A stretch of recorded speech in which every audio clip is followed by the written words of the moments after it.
Good morning. This is the VirtualPBX dash admin training. The training will last between 30 minutes to 45 minutes. We do record these trainings, so they're available if you can't stay for the whole time, or if you need to share the link with other staff members who need to be system admins. Feel free to make use of YouTube's chat feature to ask questions about a feature as I go over them. In the show notes, you'll see several links. The most important of those is the link to our support pages. I'll be referring to that link several times. In this video, we're mostly going to be focusing on telling you where things are and how to get to them.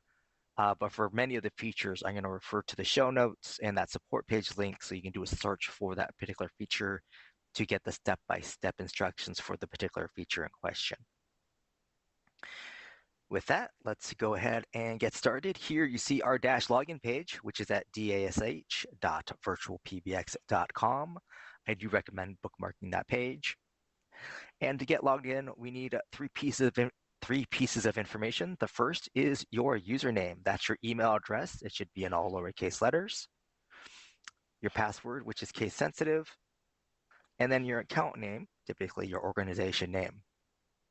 And then you would click on the sign-in bar. Now, if you have trouble logging in, just above that sign-in bar on the right, we have a forgot your info link. You can click on that. We still need that email address. And then we need one of the two following pieces of information. Typically, it's easiest to use your account name, but you can also use an account phone number, right? Phone number that's on the account. And then click on the reset password bar here. That will send you an email. In the body of that email, there'll be a link that lets you temporarily logs you in and lets you change your password. If you try to do anything else, it will log you out. And then once you change your password, it will also log you back out here. So then you can enter in that password in the password box. And then you also have the option here to click on Remember Me. And then click on Sign In.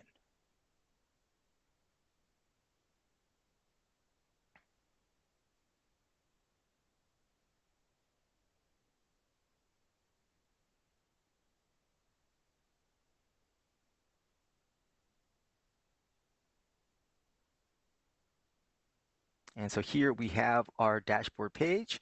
Up here at the top, you see my name here. You can click on your name at any time. It's going to open up a big pop-up box. This is your user account page. If you click on the password section, that's where you would change your password.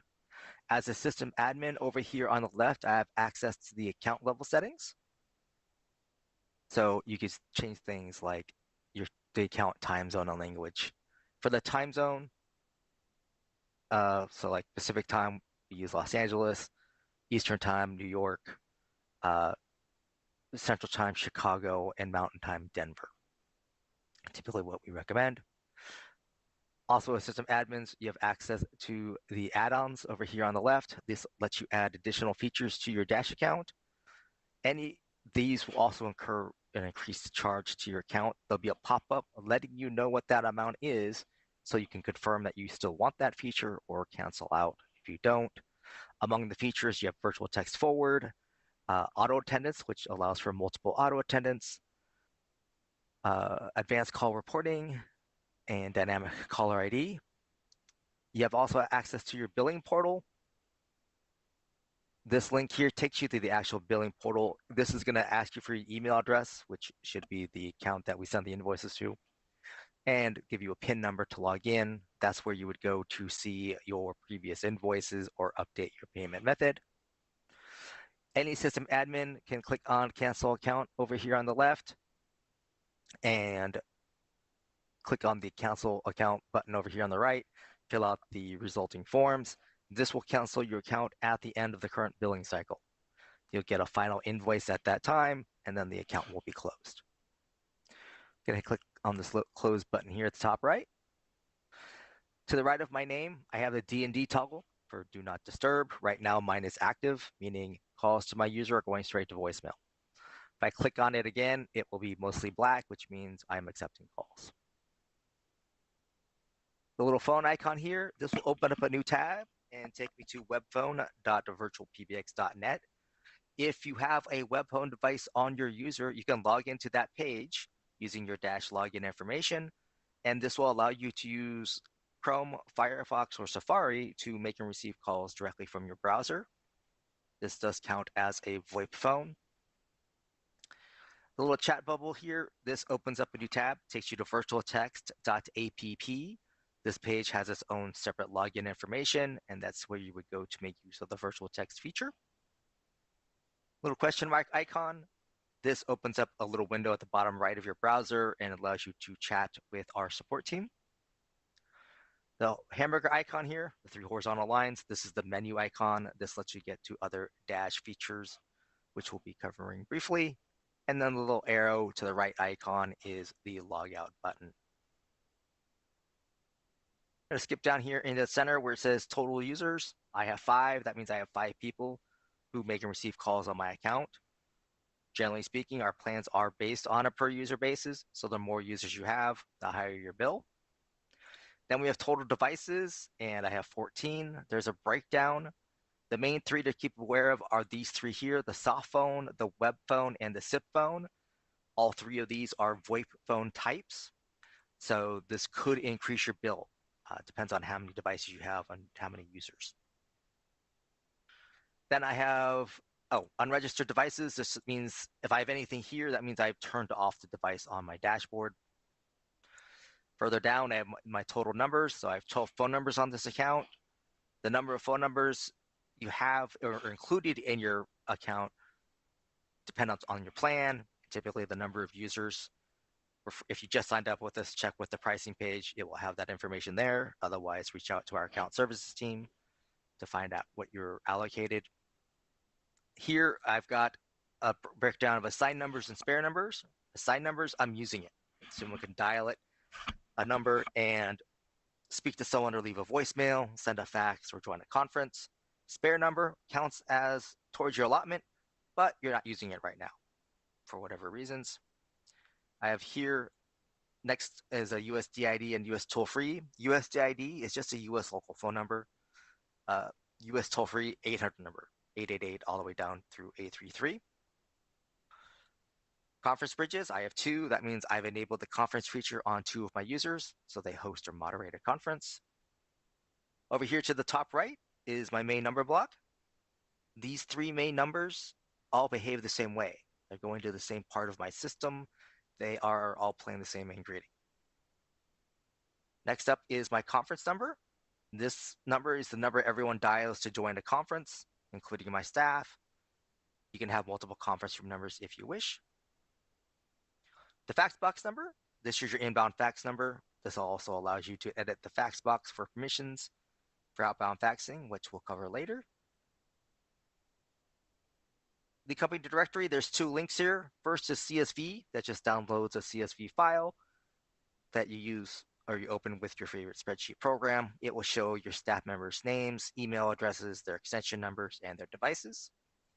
The soft phone link is for use with the VirtualPBX desktop soft phone application. So if you're using our soft phone app on a Mac or Windows PC, you can download this file and then upload it to the soft phone app. In your contact list, you'll see your other staff members with VirtualPBX soft phones, and you'll be able to see the status of those soft phones, i.e. if they're on a call or not. VirtualPBX Store, this will open up a new tab and take you to store.virtualpbx.com, where you can order things like a VoIP phone or some network equipment. And then the account realm, this is unique to each account. It's one of the 3 pieces of information you need to program or provision a third-party soft phone application. It's also used with outbound faxing, which again, we'll cover a bit later. Now we're gonna go up here back to the top in this blue bar. We have this caller ID button here, which we click on, and we'll open up a box. This pull down allows you to see any of your main numbers, and you wanna select one of these. That number that you select becomes your VoIP phone's outbound caller ID. If you don't have one selected and you have VoIP phones on the account, making an outbound call will likely fail. So you want to make sure you have that set up. and then click on Save Changes. Then we have hold music. This allows you to upload your own media file to the account. The system will play back .wave and .mp3 files up to 1 megabyte. Click on the upload button here, and then click on Browse. Find the .wave or mp3 file up to 1 megabyte, and then click the up arrow icon, and then Save Changes. This will then become the default hold music for your staff after they've received a call, and then press hold on their VoIP phone. That's the file that will play. Now, hours is part of the main number. We don't want to get into that until we've gotten some other things created on the account. So with that in mind, over here on the left, we'll click on users. Here you see my users. People with the blue suit icon, these are my system admins. The gray people icons, these are my standard users who have very limited access. To create users, I just click on Add User up here at the top, and I fill out the form, right? First name, last name, pretty straightforward. The email address used for login needs to be unique for each user. So you can't reuse an email address. That's also how the system communicates with your staff. Password resets, voicemail notifications, and then create a password, enter an extension number.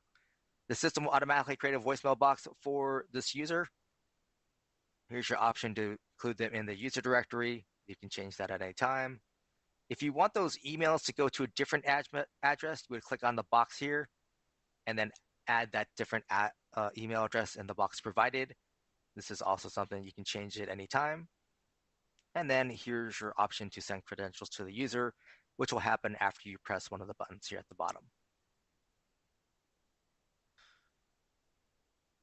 Once a user is created, you can click on their name. If you need to change their credentials, you can do that here. That includes email or password. The other thing that you'll notice is you can also send them the password reset email directly if for some reason they can't do that on their own. Here's your option to change their voicemail box PIN number. This is so in case you need to get their voicemails for whatever reasons, just enter the PIN number and then click Save Changes. Here's the option to send to an alternate address. Here's the user directory option. This pull down over here lets you change a user into an admin or an admin back to a user. The time clock, or this is the time zone for the user, right? So that way their voicemail timestamps are correct. Again, New York for East Coast, Chicago for Central Time, Denver for Mountain, and then Los Angeles for Pacific Time. The flag icon, this allows you to change the display language for these web pages for that user. These are your options. Ring timeout, 20 seconds. That's plenty of time to send calls to a VoIP phone or a landline. If you have a user who's only using a cell phone, you'd want to change this to 30 seconds. The extension box, you can have multiple extension numbers for a user if you want. Just click on Add Extension, enter that additional extension number, and then Save Changes. Phone numbers, users can have their own phone numbers. Use the support page link to do a search for adding phone numbers. Phone numbers are available 24/7 on a user. And so there's no hours of operation or anything like that. Devices, we do recommend adding devices directly to a user, just to save you a step or hassle later on. I'm only going to cover one device here, and that is adding the VirtualPBX soft phone. So I chose new device, soft phone. Anytime you add a soft phone or web phone, you're going to get this warning message. Please read it at least once. And when you close, this big box will show up. Now, this is defaulting to a third-party soft phone, which means you're using somebody else's soft phone app, which is fine. In that case, you would enter a name. You would want to copy the SIP username. Click on the SIP password box so you can copy and paste that into the application you're going to use. And then here's your account realm. You'd want to copy and paste that. So those are the three pieces of information you would need to program or provision that other soft phone app. Now, if you want to use a VirtualPBX soft phone app, down here below where it says View Configuration Guide, it says Use Third-Party Application. You want to click on that. It's a toggle. It So now it says use VirtualPBX application. Now I just need to give it a device name. Then I would click on create device, and then I would click on save changes. Once I click on save changes, Dante here would get an email saying his VirtualPBX soft phone is ready. And the body of the email is going to be the username and password to log in. And there'll also be download links so he can download the app to his phone or his computer.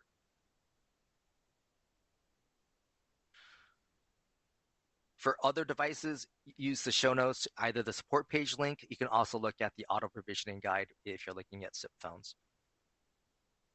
Now here, we've got user features. I'm mostly only going to dive into two of these. First of which is voicemail. Voicemail boxes can hold up to 100 messages. After that, they are full and cannot accept any more. This is the default setup for a voicemail box. This means we're attaching an MP3 file to the email notification that we're sending out.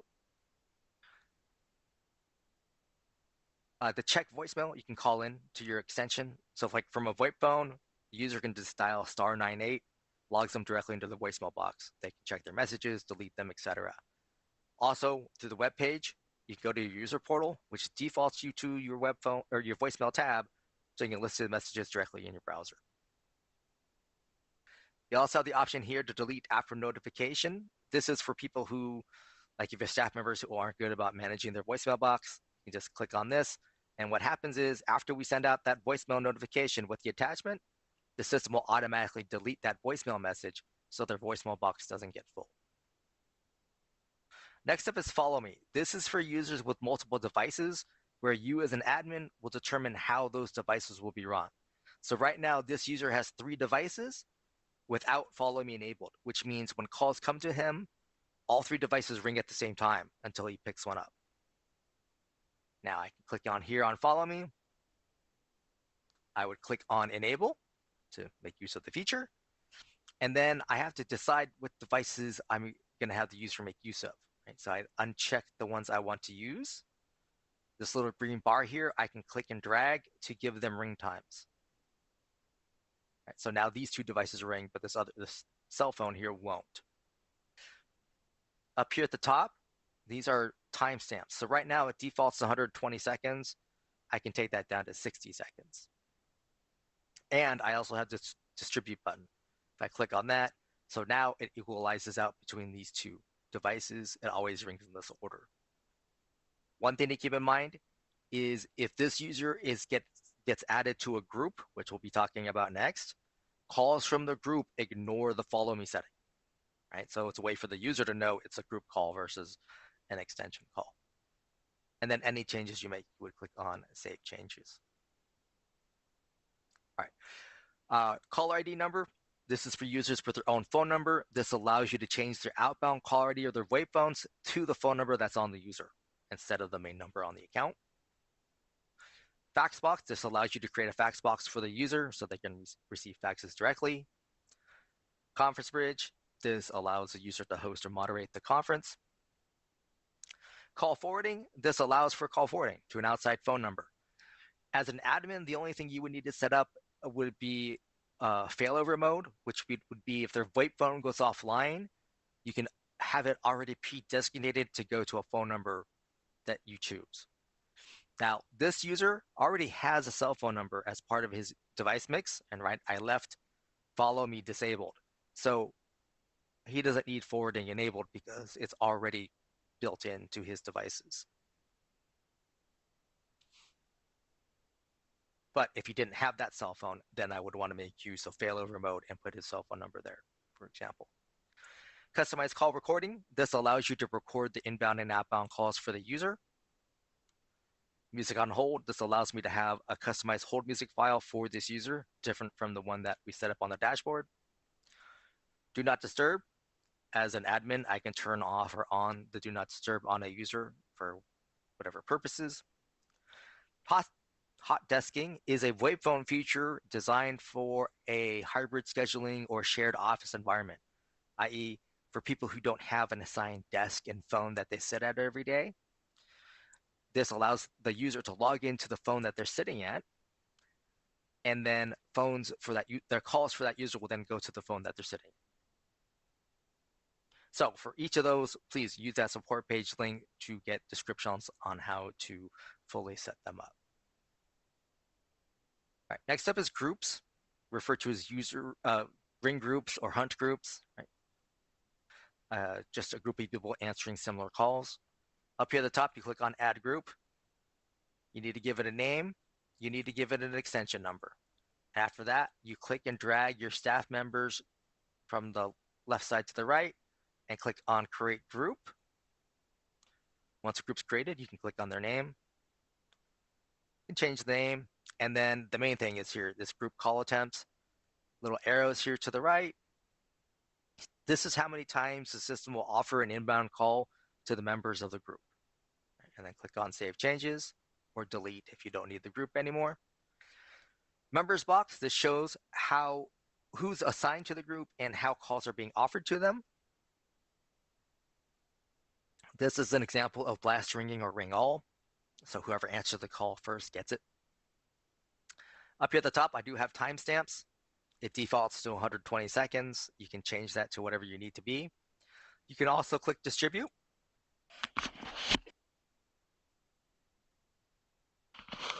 Excuse me.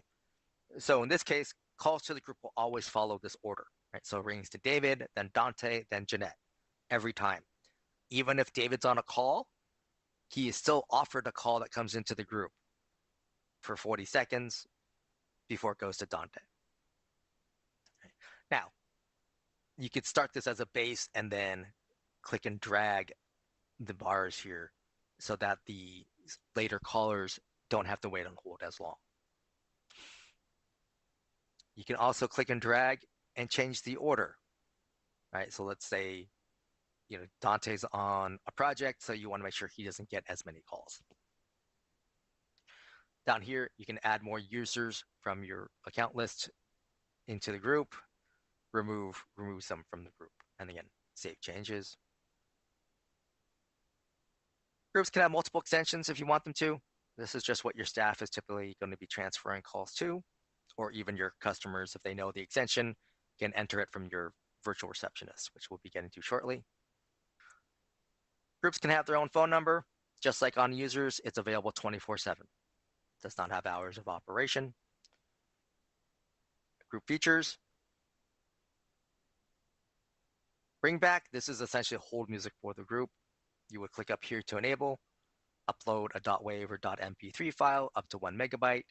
The one thing to know is the system will not loop the file for you. So you want to make sure that the total duration of the file matches or exceeds the ring time that you've set up for the group. Right? So if you left it at default at 120 seconds, make sure your file plays for 120 seconds. Next action, to me, the most important feature. What do you want the system to do with the call if no one picks up? So up here, you click to enable. This pull down is other things on your account, whether that's a different group, another or specific user of a specific phone, like like a backup cell phone, or a voicemail box, which is fairly common. And then you would click on Save Changes. Allow call forward. If you enable it, just means your staff members can make use of call forwarding, right? So i.e. someone is going to be at a customer site, but still wants to get calls from the group. That's how you would do that. Caller ID prepend. This is a VoIP phone feature. This allows you to add additional text or numbers that shows up on your staff members' VoIP phones, right? So customer Mary's calling into this group, rings staff member Bob's phone. On Bob's VoIP phone, he would see the word say support and then customer Mary's phone number on his VoIP phone. So it lets Bob know what kind of call he's getting. All right, so now we'll go up to main number.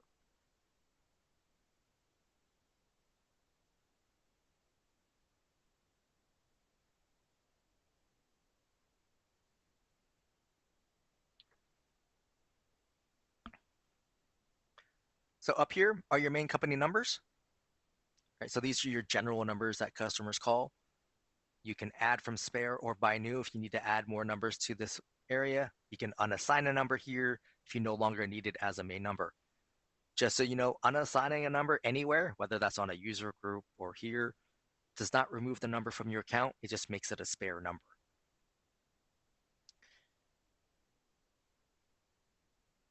Then once you have a main number, you have office hours strategy. You can be open 24 hours, or you can choose custom office hours. If you choose custom, for each day of the week you're open, put a check mark, and then set your open hours in this 24-hour or military time in the boxes provided.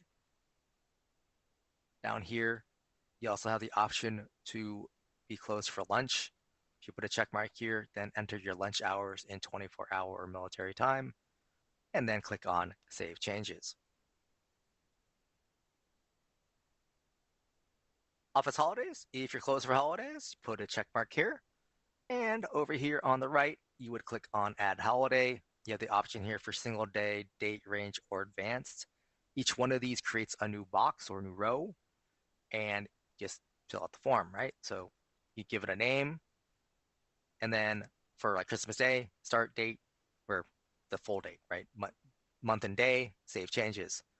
Holiday I have here is a date range, so I have a start date and an end date, and then I would click on Save Changes. Memorial Day is the advanced example, where I choose the month. I have 1st through 5th as well as last, and then the day of the week, and then Save Changes. If you need to remove a holiday, click on the little trash icon and then Save Changes. Incoming call handling. This is how your system is handling calls from the main number, or your main numbers in this case. This is during my open hours, I have my after hours, and I have my holidays. If I had chosen to be closed for lunch, I would also have a lunch tab. Now, during my open hours, I've chosen to have calls go in this first option, which is going to my virtual receptionist, which is a link. Check and click on, here we go. And on the left is my main menu. This is what people can press on their phones to navigate through the system. I would click on Add Route here to give myself another menu option. This first pull down, have the default action in 0 through 9 and the star key. And then here on the second pull down, things on my system, typically users or groups. Could also be a media file or a voicemail box or even a specific phone. If I don't need a menu option, I can then click on the little X over here. Greetings, several different greeting types. Text to speech, type in a greeting, the system will read it back off in a computerized robotic voice. Upload your own file, .wav, .mp3, up to 1 megabyte. Choose from existing recordings. This would show you a pull down of all your existing recordings. So you can choose whatever you want to use. Record it over the phone. By default, the system wants you to record it with a VoIP phone on the account.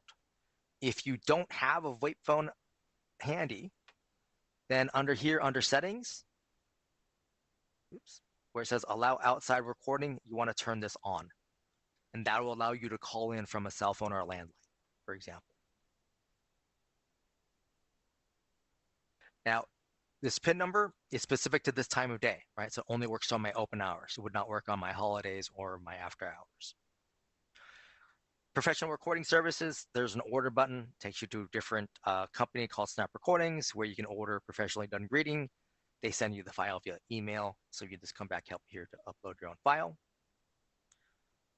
Settings, number of retries on missed dials, how many times your inbound caller can make a mistake. They have a built-in attempt, right? So in this case, when I say they have 1 retry, they have 2 total attempts to make a correct entry. Dialing timeout is how much time the system listens for multiple button presses, right, or in between button presses for someone entering an extension number. Allow dialing extensions by default. This is on. This just means if someone enters a valid extension number, the system will transfer the call. If I turn this off, they can only press these menu options over here. Suppress the playing of invalid entry. After the last failed attempt, the system will say, by default, will say, we did not recognize your entry. And then either transfer the call to the default action or end the call. All right, we'll say goodbye. So if you don't want that message to play, we just click this, turn it on. right? And that's typically when you're going to transfer the call to like a specific extension or something. Any changes you make to your main menu, your greetings, or your settings, you want to click Save down here at the bottom right, and then Save Changes when you're back under Incoming Call Handling. Now, for my after hours, I chose the second option. You have a pull down here. Again, anything you've already created on your system, users, groups, etc. The idea is you're giving someone a chance to answer the call first. If they're not able to, then the caller is sent to the virtual receptionist. This being my after hours receptionist, I have different menu options and a different greeting in place. But other than that, it's just what we were looking at. Again, save and save changes. For my holidays, I chose this third option here. The first pull down, anything on the system, right? User, group, media file, specific device, right? Basically giving something a chance to answer the call. I chose the other option, which is skip to voicemail. And then the second pull down, any voicemail box on the account.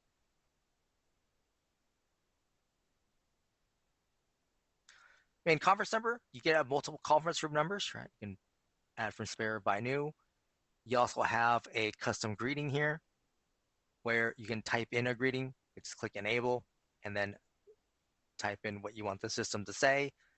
Even if you leave this disabled, the system says welcome to the conference and prompts you to enter the conference room number and PIN number. Oops, did not do that. Main fax box number, you can have the one main fax box number. This is your inbound fax number.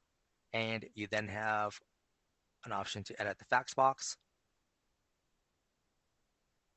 Inbound notification email, in the box to the right, enter in an email address, and that address will get an email every time a fax comes through. There'll be information about the call as well as a PDF attachment. Just be aware that if someone dials your fax box number and then hangs up, this address still gets an email saying there's a failed fax attempt. Email permissions, in the box to the right, you can enter in a specific email address, or as done here, you can enter your company's email domain. When you put your company's email domain, that means anyone at your company can send a fax out from this account, even if they're not a user on the account. To do so, they would create an email from their company email address, and then in the to field, be this format. So +1 area code and phone number of where they're faxing to, and then the account realm. Then they need to attach a PDF or TIFF file. The system is not going to look at the subject line. It's not going to look at the body of the email. So everything that you want faxed needs to be part of that attachment. One email address per attempt, one attachment per attempt. So make sure if you have any kind of signature file on your emails, that is removed, because that can cause an error.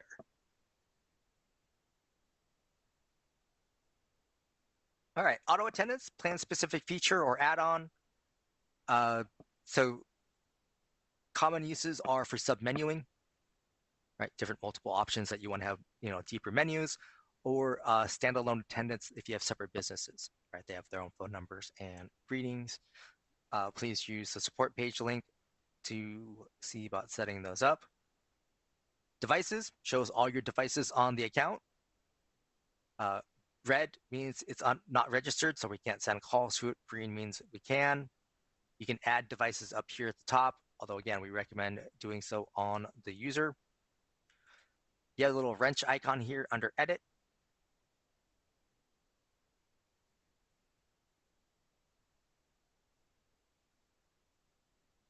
There we go.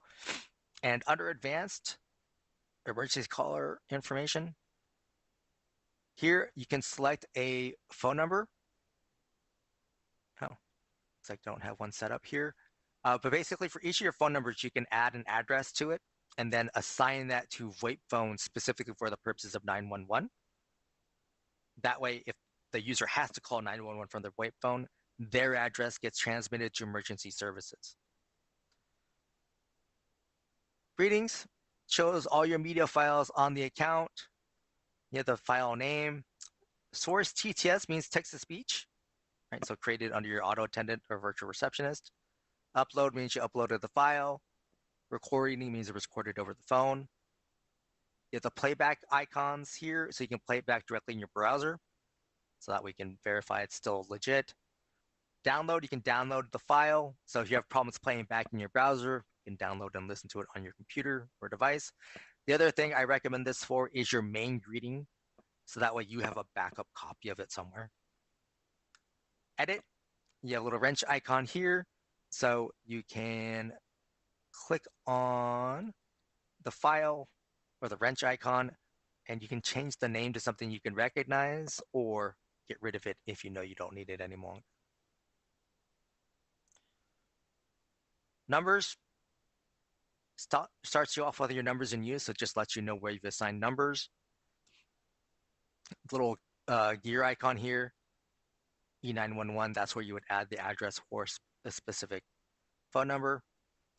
Spare numbers, these are the numbers you're not currently using. If you want to remove a number, it needs to be a spare number first, and then you would click on the box in front of it, and then you have the option here to delete.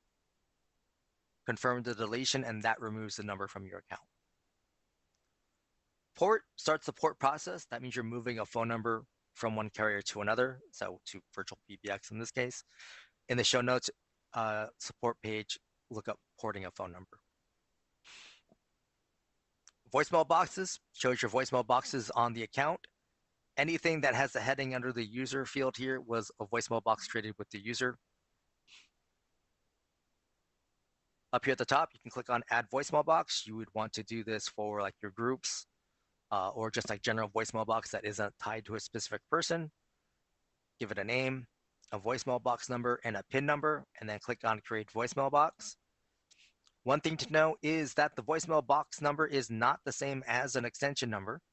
So someone entering this at my virtual receptionist is not getting this voicemail box. However, the voicemail box number and PIN number, that's what you need to access the voicemail box over the phone. Right, so if you want to check the greetings, change or the messages. Under advanced greeting media, you can upload .wav.mp3 file up to 1 megabyte if you didn't want to record over the phone. You also have a temporary option. This is for that out of office or vacation message. So if you have something selected here, it's probably not good. Right, so you have something selected in both files, only the temporary plays. The media file will not play again until I set temporary back to none. And then click on Save Changes. Recipients, your user voicemail boxes have one built-in recipient. If you want to add more recipients, just click on Add Recipient and then enter the email address and then keep clicking Add until you're done and then Save Changes. Options, once you've added recipients and a greeting media, you can click on Already Set Up. This prevents the voicemail greeting from being changed accidentally. Right, you'd have to uncheck it to change it again. And then you can also make sure that the attached emails or voicemails to email is attached. Now, since this is my support voicemail box, I don't ever want it to get full. So I chose to have the delete after notification enabled on this one. And then Save Changes. Text forward, this is an add-on plan-specific feature. Please use the show notes to see how to make use of that. Virtual extensions is also a plan-specific feature. So you can use the support page link for more information on that. The call logs shows your call history on the account. Yet today, this week, and this month. Custom, this lets you go back up to 12 months. And you can see the call history for that. And click Filter. You see here, I just have our calls. Calls, the green arrow to the right, that's a call coming into the system. Whereas the yellow arrow to the left is a call going out from the system. Little fire extinguisher icon here. This will create an email for you pre-addressed to our support team, and we'll have the technical details of the call. You're going to still want to type in context just to make sure that our support team understands why you're sending it in. And then they can help you with that. You can download all of these options as a CSV file. So if you're good with spreadsheets, you'll get some more information about your call history.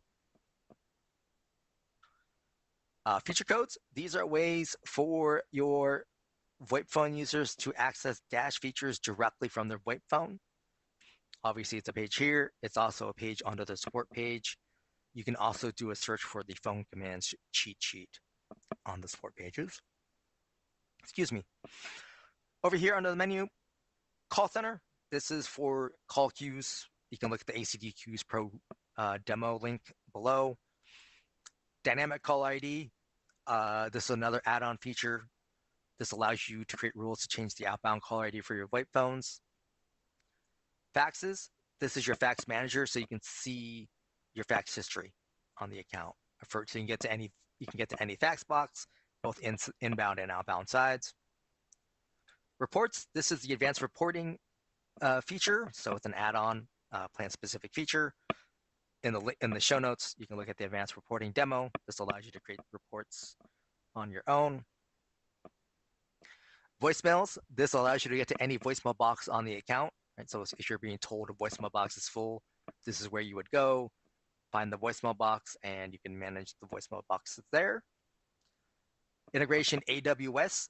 This is a plan-specific feature. This is how you would link your Dash account to your own Amazon Web Services account. So if you wanted to store your call recordings with AWS, this is how you would do it. Blacklist. This is a way to create a list of phone numbers that you're blocking from reaching your staff. Now, key thing to hear is that the numbers would still show up in your call log just as rejected. Call recording. This will show your calls that you recorded. Either it will open up a new tab and you log in with your Dash information, or if you're using that AWS storage, it will show you the AWS interface so you can see the files there. Number Manager takes you back to your spare number page. Webhooks, this allows you to link your Dash account to other software. If you look at the show notes, you can look at the Introduction to Zapier webinar. You can also go to developer.virtualpbx.com to see sample code. SMS registration, this is what you would go through to enable virtual text feature. There's a one-time setup fee. User portal, everyone has access to their own user portal. It starts off on your voicemail tab. The other thing to keep in mind, this is under settings and devices. This is where your staff members can enable call forwarding on their own. Just enter the phone number and then click save, and then you're forwarding. Right? When you uncheck it and click save again, now you're not forwarding anymore. And that is everything. Again, please make use of that support page link for any of the specific features to get the full write-up on how to make use of them. And I thank you for your time today.